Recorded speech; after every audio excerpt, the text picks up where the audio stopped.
Hello student, very good morning to all of you. कैसे हैं आप सब? बहुत बढ़िया, अच्छे से चॉकलेट खा रहे हो, टॉफ़ी खा रहे हो और खाना पीना अच्छे से खा रहे हो। तो सब खाते रहो, पीते रहो और साथ साथ पढ़ाई भी करनी है आप लोगों ने, ठीक है। तो आज हम बात कर रहे हैं जो कि इस चैप्टर का लास्ट टॉपिक है, जो कि आपका क्या है, अर्थक्वेक के बारे में हम लोग आज डिस्कस करते हैं।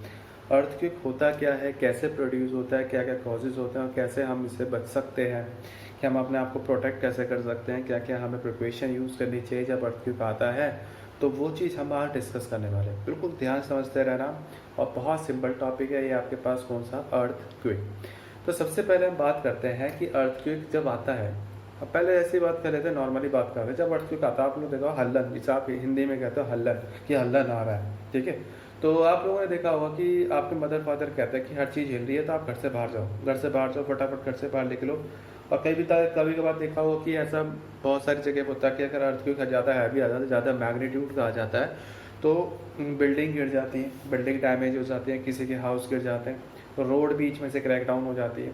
तो ऐसा सब कुछ होता क्यों है, ठीक है। तो आज हम वही सब डिस्कस करने वाले हैं कि अर्थक्वेक आप लोगों को पता तो है कि ये अर्थक्वेक आ रहा है, लेकिन होता कैसे है वो चीज़ हम लोग आज डिस्कस करेंगे, ठीक है बच्चा पार्टी। तो बहुत आसानी से समझते हैं, समझते रहना, ठीक है। चलिए, हमारे पास क्या होता है बच्चा पार्टी, ये हमारे पास छोटा सा पार्ट है जो कि अर्थ का इंटरनल पार्ट्स हम लोग बात कर रहे थे, ठीक है। अर्थ का जो होता है इंटरनल पार्ट्स होता है। इंटरनल पार्ट्स में आपके पास इनर कोर होता है और आपके पास आउटर कोर होता है।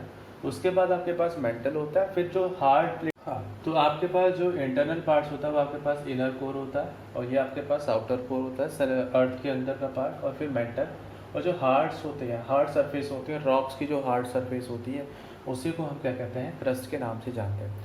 जो इंटरनल पार्ट होता है, आयरन का कोर होता है और ये इसके ऊपर फिर मैग्मा वगैरह, ठीक है। मैग्मा मतलब लावा, ठीक है। आप लोगों ने लावा का नाम सुना होगा, उसी को हम मैग्मा के नाम से भी जानते हैं। तो ये अर्थ क्रस्ट, यहाँ पे आपके पास क्या है, लास्ट वाला जो ऊपर वाला पार्ट होता है, अर्थ का जो सबसे ऊपर वाला पार्ट होता है, वो बहुत ही हार्ड सरफेस होती है, उसी को हम क्या कहते हैं, क्रस्ट के नाम से जानते हैं, ठीक है। तो क्या होता है, ये जो आपके पास क्रस्ट वाला एरिया होता है ना, इसमें आपके पास एक प्लेट्स होती है। वो प्लेट्स कैसी होती है, मैं आपको बना कर दिखाता हूँ, ध्यान समझते रहना। हॉरिजॉन्टली बनाता हूँ, प्लेट्स कैसे होती हैं। अगर एक ये प्लेट्स होती है, देखो ये ऐसी ऐसी प्लेट्स होती हैं, बहुत पतली पतली प्लेट्स होती हैं, ऐसी प्लेट्स होती हैं, बहुत सारी प्लेट्स होती हैं। वो यूनिफॉर्म नहीं होती हैं, वो नॉन यूनिफॉर्म होती है। नॉन यूनिफॉर्म का मतलब किसी कहीं किसी जगह से एरिया उसका बड़ा होता है, किसी जगह से एरिया छोटा होता है, किसी की थिकनेस उसकी, अगर मैं थिकनेस की बात करता हूँ, पतलेपन की बात करता हूँ, तो उसकी कम होती है, ज़्यादा होती है। नॉर्मली वो यूनिफॉर्म नहीं रहता, वो नॉन यूनिफॉर्म रहता है। नॉन यूनिफॉर्म मतलब किसी किसी जगह से एरिया उसका बढ़ता है, किसी किसी एरिया से उसका किसी किसी जगह से उसका एरिया घटता है। तो इस टाइप से ऐसे बहुत सारी प्लेट्स होती हैं। इन्हीं प्लेट्स को हम लोग एक नाम से जानते हैं, उसे हम कहते हैं टेक्टोनिक प्लेट्स। टेक्टोनिक प्लेट्स के नाम से जानते हैं, ठीक है, इन्हीं प्लेट्स को। इन्हीं टेक्टोनिक प्लेट्स की वजह से जितनी भी हमारी हार्ड सर्फेस होती है ना, वो बनती है। अभी क्या होता है, एक साल में कुछ सेंटीमीटर ही ये मूव करती है, ये पैरेलल ही मूव करती है। देखो ये आपके पास, सपोज करो ये आपके पास एक टेक्टोनिक प्लेट्स है, ये आपके पास एक प्लेट्स है पैरेलल, ये ऐसे ऐसे मूव करती है, ऐसे ऐसे।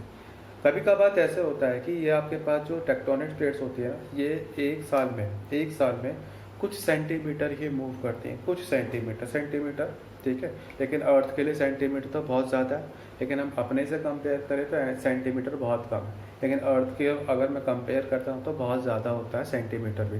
तो यहाँ पर आपके पास क्या होगा, वो ऐसे ऐसे मूव करती रहती है। ये टेक्टोनिक प्लेट्स क्या होता है कि कुछ टाइम बाद या कुछ कभी कभार ऐसा होता है कि टेक्टोनिक प्लेट्स अपनी जगह भुला के वो ऐसे हो जाते। देखो ये पहले ऐसे मूव कर रही थी, ऐसे मूव कर रही थी, तो जब ऐसा होता है, देखो इससे टकरा गई, ऐसे मूव कर रही, इससे टकरा गई, ऐसे मूव कर रही है, इससे टकरा रही है ना। तो यही टेक्टोनिक प्लेट्स क्या काम करती है, जब ये टकराती है ना तो आवाज़ आती है, और इसी की वजह से इनकी बैलेंसिंग जो होती है वो बिगड़ जाती है, मतलब इम्बैलेंस हो जाते हैं। जब ये इम्बैलेंस हो जाते हैं ना, तो क्या काम होता है, इम्बैलेंस होने के बाद जहाँ से टकराव होता है तो धरती जो होती है वो हिलने लगती है। फॉर एग्ज़ाम्पल, अगर दो पत्थर को मैं एक साथ टच करता हूँ, बार बार से टच करा रहा हूँ, दो पत्थरों को, स्टोन को टच करा, तो आपका हाथ भी वाइब्रेट होता है, ठीक है, आपका हाथ भी वाइब्रेट होता है। इसी वजह से जब इंटरनल पार्ट्स में, अर्थ के इंटरनल पार्ट्स में जो टेक्टोनिक प्लेट्स होती हैं, वो जब वाइब्रेट करती हैं, वो एक दूसरे से एकदम से मिलती हैं, ठीक है, तो क्या होता है, वाइब्रेशन क्रिएट हो जाती है पूरे अर्थ सरफेस पे। जब ये वाइब्रेशन क्रिएट हो जाती है ना, उसी वजह से आपके पास क्या आ जाता है, अर्थक्वेक आता है। या तो हम वाइब्रेशन का भी नाम दे सकते हैं, या फिर हमसे शेक भी नाम दे सकते हैं, शेकिंग भी नाम कह सकते हैं, या शेक कह सकते हैं, शेकिंग कह सकते हैं।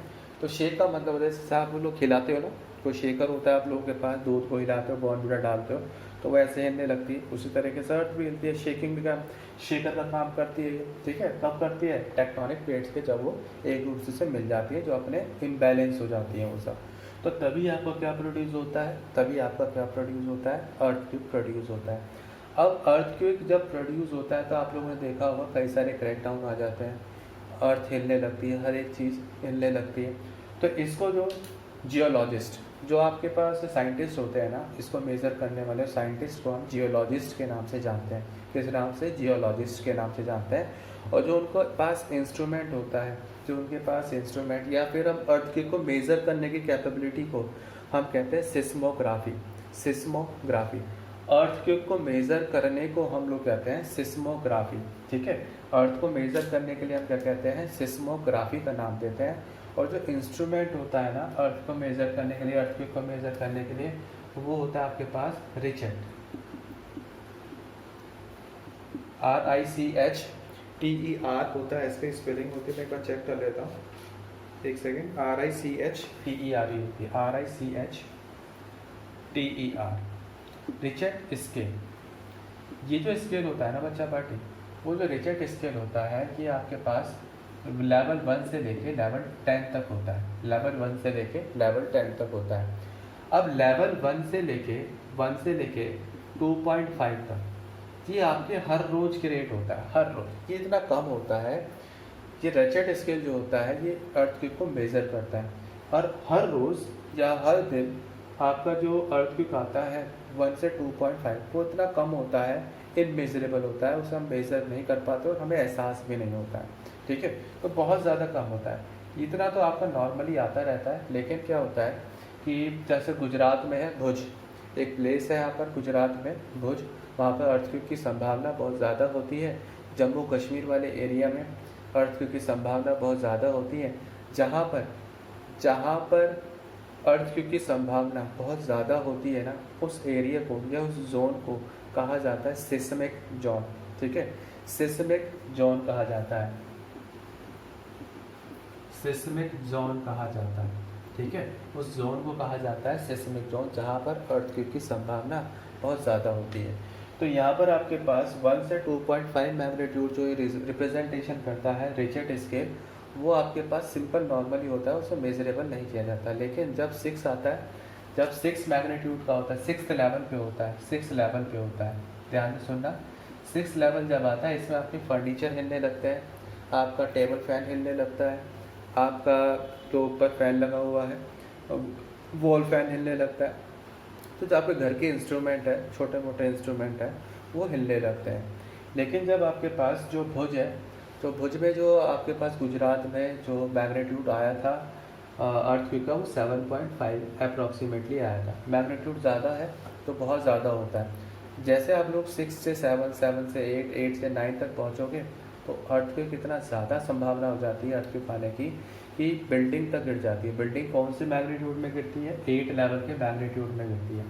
कौन से लेवल के मैग्नीट्यूड में गिरती है वो बिल्डिंग्स वगैरह, वो 8 लेवल के मैग्नीट्यूड में गिरती है, 8 लेवल, 8वां लेवल, ठीक है। और जो 9th लेवल होता है, इसमें क्या होती है, बिल्डिंग्स वगैरह डिस्ट्रॉय होने लगती हैं, हाउसेस डिस्ट्रॉय होने लगते हैं, इमारतें गिरने लगती हैं, ठीक है। लेकिन जो 9th लेवल का होता है वो बहुत ज़्यादा डेंजरस होता है, और इसमें सुनामी आती है। सुनामी क्या होती है आपका, सुनामी एक जापानीज वर्ड है। जैसे आपकी लहरें उठती हैं ना बहुत, जैसे आप लोगों ने देखा होगा एक बार शायद मे बी ऑफ 2012 एक पिक्चर आई थी सुनामी 2012 के नाम से। तो उसमें आप लोग देखोगे तो समुद्र की लहरें क्या होती हैं, बहुत ज़्यादा हाईली टाइड्स हो जाती हैं, हाई टाइड्स क्रिएट हो जाती हैं। लो टाइड्स नहीं होती वहाँ पर, हाई टाइड्स ज़्यादा से ज़्यादा क्रिएट हो जाती हैं, जिसकी वजह से जो आसपास के एरिया होते हैं वो सारे के सारे बह जाते हैं, ठीक है। पानी में वो डिस्ट्रॉय हो जाते हैं, पानी की बहाव से डिस्ट्रॉय हो जाते हैं। जितने भी बिल्डिंग्स होती हैं उसके आसपास के एरिया होते हैं, घर होते हैं, हाउसेस, जितने भी आपके कंस्ट्रक्शन का वर्क चल रहा होता है सब के सब डिस्ट्रॉय हो जाते हैं सुनामी से। इस सुनामी का लेवल जब आता है तो उसका लेवल कितना होता है, 9 लेवल होता है रिचर्ड स्केल में, ठीक है। रिचर्ड स्केल में वो 9th लेवल होता है, बहुत ही हार्मफुल होता है। तो ये आपके पास सुनामी जो है वो क्या, किसका वर्ड है, जापानीज़ वर्ड है, ठीक है, याद रखना जापानीज़ वर्ड है सुनामी। अब मैंने आपको इतना सब कुछ बता दिया अर्थक्वेक के बारे में। जब शेकर होता है, टेक्टोनिक प्लेट्स एक दूसरे टकराती हैं, आवाज़ें आती हैं internal sides of the earth में, तो उससे क्या होता है, अर्थ हिलने लगती है, शेक करने लगती है। उसी शेकिंग की वजह से आपका क्या कहता है, अर्थक्वेक आता है।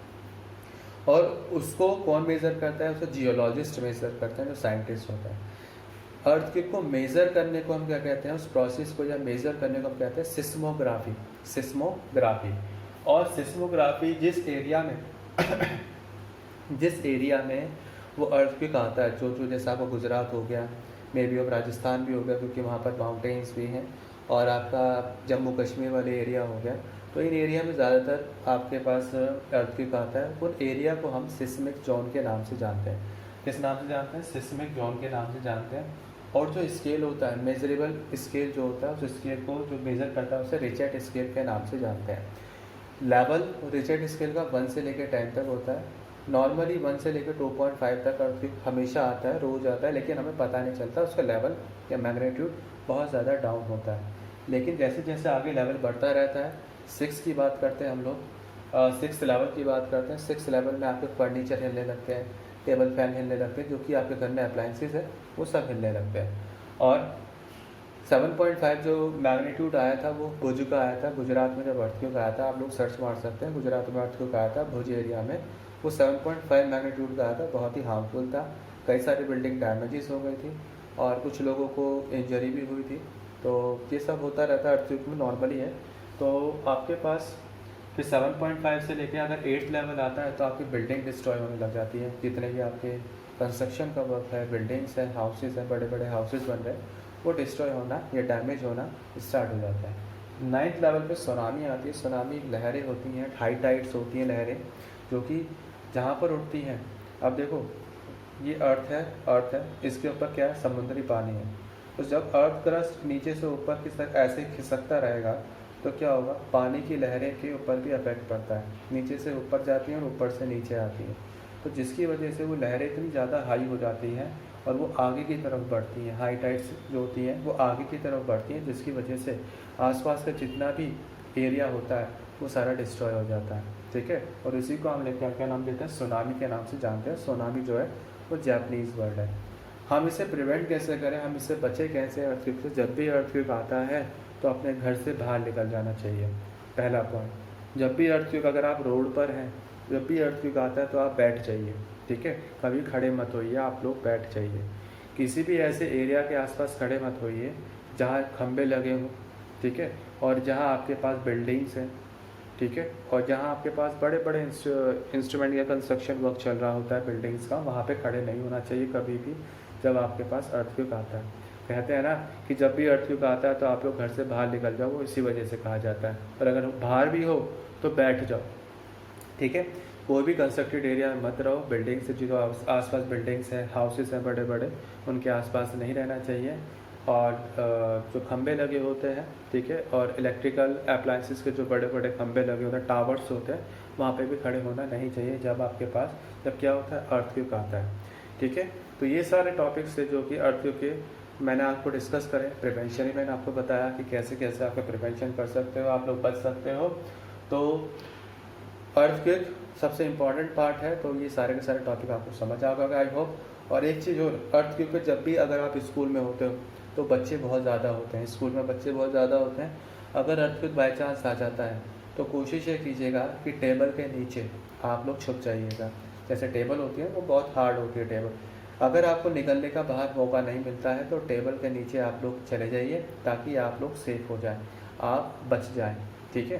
तो स्कूल्स में बहुत सारे बच्चे होते हैं, तो एक साथ बच्चे एकदम से नहीं निकल पाते हैं, तो अर्थक्वेक आता है तो याद रखना कि टेबल के नीचे आप लोग बैठ जाना, टेबल के नीचे बैठ जाना, क्योंकि आप सेफ हो जाओगे उससे, ठीक है। आपके चांसेस ज़्यादा बढ़ जाते हैं बचने के। तो चलिए आज के लिए इतना रखता है। आई होप आपको सारा समझ आ गया होगा, सारे टेक्टोनिक प्लेट्स क्या होती हैं, ये अर्थक्वेक कैसे आता है। आज के लिए इतना रखते हैं, रिवीजन करते रहिए, घर में रहिए, सुरक्षित रहिए। जय हिंद, जय भारत, टाटा। ठीक है, बाय।